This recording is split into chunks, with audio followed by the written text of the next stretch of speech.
ഇന്ന് ഞാൻ നിങ്ങൾക്ക് പരിചയപ്പെടുത്താൻ പോകുന്ന പുസ്തകത്തിൻ്റെ പേര് സ്നോ എന്നാണ്. മഞ്ഞ്. മഞ്ഞ് എന്ന് കേൾക്കുമ്പോൾ നമ്മുടെ മനസ്സിൽ ഓടി വരുന്ന ഒരു പുസ്തകം എന്ന് പറയുന്നത് MT വാസുദേവൻ നായരുടെ മഞ്ഞാണ്. നമ്മുടെ കേരളക്കരയെ ഒന്നാകെ പ്രണയിക്കാനും കാത്തിരിപ്പിൻ്റെ മനോഹാരിതയൊക്കെ പഠിപ്പിച്ചിട്ടുള്ള മഞ്ഞ് എന്ന് പറഞ്ഞ പുസ്തകം. പക്ഷേ ഇന്ന് ഞാൻ പരിചയപ്പെടുന്നത് വേറൊരു മഞ്ഞാണ്.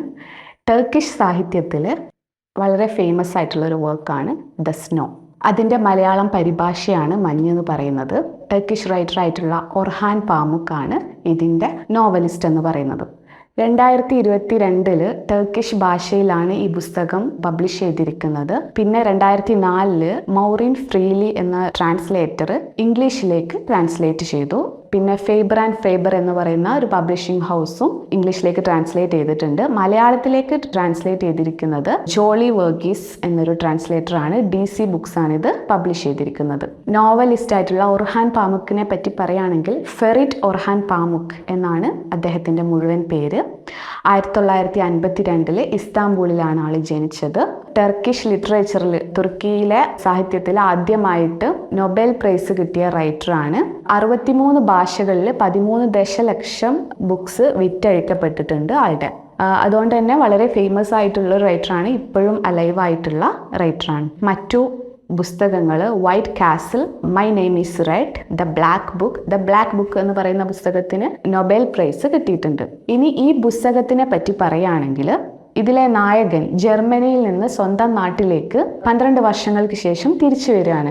ആൾക്ക് തിരിച്ചു വരുന്നതിൽ 2 ഉദ്ദേശങ്ങളുണ്ട്.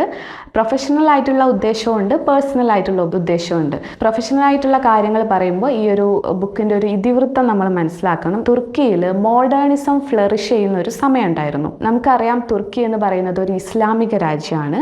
മതത്തിൻ്റെ ഒരു റിലീജിയസ് എക്സ്ട്രീമിസ്റ്റുകൾ ഒരുപാട് ഉള്ള ആൾക്കാരാണ്.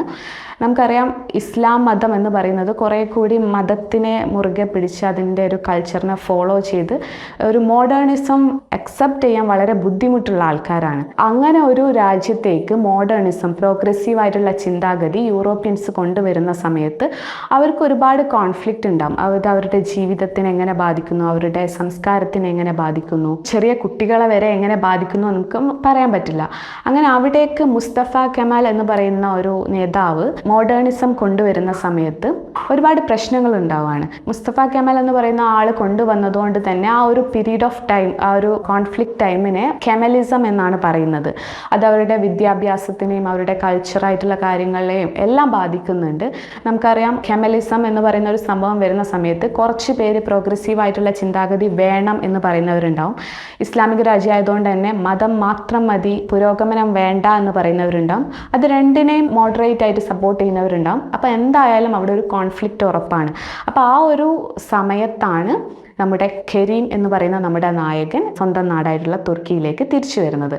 അപ്പോൾ ഈ ഒരു നോവൽ സെറ്റ് ചെയ്തിരിക്കുന്നത് തുർക്കിയിലെ ഈസ്റ്റേൺ സിറ്റി ആയിട്ടുള്ള കാർ എന്ന സ്ഥലത്താണ്. അവിടേക്ക് തിരിച്ചു വരുന്ന സമയത്ത് കായെ വരവേൽക്കുന്നത് മഞ്ഞു മൂടിക്കിടക്കുന്ന തുർക്കിയാണ് കാണുന്നത്. തുർക്കിയിലെ ജനങ്ങൾക്ക് ഒരു ജീവനില്ലാത്തൊരവസ്ഥയായിരുന്നു ആ ഒരു കാമലിസ്റ്റ് പീരീഡിൽ എന്ന് കാണിക്കാൻ വേണ്ടിയിട്ടാണ് നോവലിൻ്റെ തുടക്കത്തിൽ ആ ഒരു മഞ്ഞു മൂടിക്കിടക്കുന്ന കാർസ് എന്ന് പറയുന്ന ഈസ്റ്റേൺ സിറ്റിയെ കാണിക്കുന്നത്.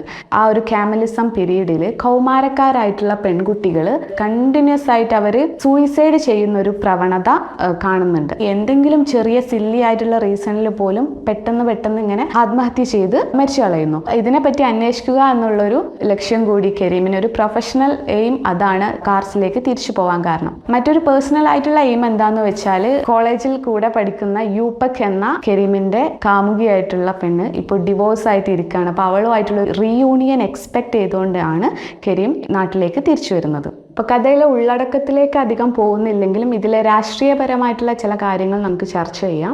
നോവലിൻ്റെ തുടക്കം മുതൽ അവസാനം വരെ നമുക്ക് ഒരുപാട് തരത്തിലുള്ള മരണങ്ങൾ നമ്മുടെ ഈ ഒരു നോവലിൽ കാണാൻ സാധിക്കും. അത് സാധാരണ മരണത്തെക്കാൾ ഉപരി ആത്മഹത്യ, ചാവേറായിട്ട് മരിക്കുന്നത്, ബോംബാക്രമണം, ചെറിയ മക്കളെ വരെ പിച്ചി ചീന്തി കൊല്ലുന്നത്, അങ്ങനെയുള്ള ഒരുപാട് മരണം നമുക്കിതിൽ കാണാൻ പറ്റും. മരണത്തിൻ്റെ ഒരു വികൃത രൂപം നമുക്കിതിൽ കാണാൻ സാധിക്കും. അപ്പോൾ അതൊക്കെ ഒർഹാൻ പാമുക്ക് ഇതിൽ ഉൾപ്പെടുത്തിയത് കാമലിസ്റ്റ് പീരീഡിൽ അത്രയും മരണങ്ങൾ, ആക്രമണങ്ങൾ, പ്രശ്നങ്ങൾ തുർക്കിയിൽ ഉണ്ടെന്ന് കാണിക്കാൻ വേണ്ടിയിട്ടായിരിക്കാം. നമ്മൾ പറഞ്ഞു കരീം അതിനെപ്പറ്റി അന്വേഷിക്കാൻ കൂടിയാണ് ഈ നാട്ടിലേക്ക് വരുന്നത്. ഓരോ വീട്ടിലും ഓരോ പെൺകുട്ടികളുടെയും വീട്ടിൽ കയറി അന്വേഷിക്കുന്ന സമയത്ത് അവർ സില്ലി ആയിട്ടുള്ള ഒരുപാട് കാര്യങ്ങൾക്ക് വേണ്ടിയിട്ടാണ് മരിച്ചു പോയിട്ടുള്ളത്. പക്ഷേ അതൊക്കെ എൻ്റെ ചെയ്യുന്നത് ഒരു ആത്മഹത്യയിലേക്കാണ്, സൂയിസൈഡിലേക്കാണ്.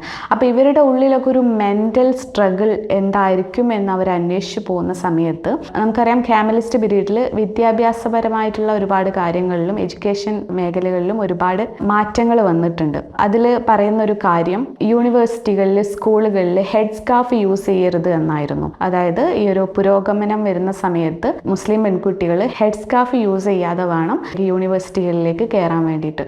അപ്പോൾ ആ ഒരു സമയത്ത് സ്കൂളിലേക്ക് പോകുന്ന സമയത്ത് പെൺകുട്ടികളോട് പറയുന്നു തട്ടമൂരി കയറിയാൽ മതി എന്നൊരു നിബന്ധന അവിടെ വരുന്നു. വീട്ടിൽ നിന്നാണെങ്കിൽ തട്ടം ഇട്ടിട്ട് പോയാൽ മതി എന്നുള്ളൊരിത്. അപ്പോൾ ഒരു രണ്ട് തരത്തിലുള്ള ഒരു നിബന്ധനകൾ രണ്ട് സൈഡിൽ നിന്നും വരുന്ന സമയത്ത് എന്തെങ്കിലും ഒരു പ്രശ്നം വരുന്ന സമയത്ത് ഇവർക്ക് മെൻ്റൽ കോൺഫ്ലിക്റ്റ് വരുന്നു.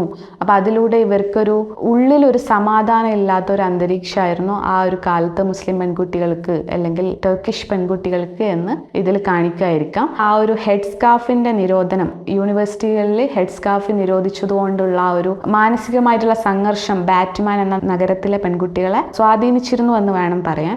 അപ്പോൾ അതിനെപ്പറ്റി അന്വേഷിച്ച് കൃത്യമായിട്ടുള്ളൊരു ലേഖനം അല്ലെങ്കിൽ ഒരു വാർത്ത നമ്മുടെ കരീം പ്രസിദ്ധീകരിക്കുന്നുണ്ട്. ആ ഒരു മരണത്തിനെ പറ്റി പറയുകയാണെങ്കിൽ മരണത്തിൻ്റെ ഒരുപാട് വികൃത രൂപങ്ങൾ ഒർഹാൻ പാമുക്ക് ഇതിൽ കാണിക്കുന്നുണ്ട്. നമുക്കറിയാം മരണം എന്ന് പറയുന്നത് പ്രശ്നങ്ങളൊന്നും ഇല്ലെങ്കിൽ യാദൃശ്ചികമായിട്ട് ഒരു മനുഷ്യൻ ജനിച്ച് ജീവിച്ച് പ്രത്യേക കാലഘട്ടത്തിൽ എത്തുമ്പോൾ മരിക്കുന്ന ഒരു കാലാവസ്ഥയായിരുന്നില്ല ആ ഒരു സമയത്ത് ടർക്കിഷ് പീപ്പിളിന്. എപ്പോഴും എങ്ങനെയും മരണം വരാം, അതേത് വികൃത രൂപത്തിലും വരാം എന്നുള്ള രീതിക്കായിരുന്നു ആ ഒരു കാലഘട്ടത്തിൽ ഉണ്ടായിരുന്നത്. അപ്പോൾ അതൊക്കെ കാണിക്കാൻ വേണ്ടിയിട്ടായിരിക്കാം ഒർഹാൻ പാമുക്ക് ഇതൊക്കെ ചിത്രീകരിച്ചു വച്ചിരിക്കുന്നത്.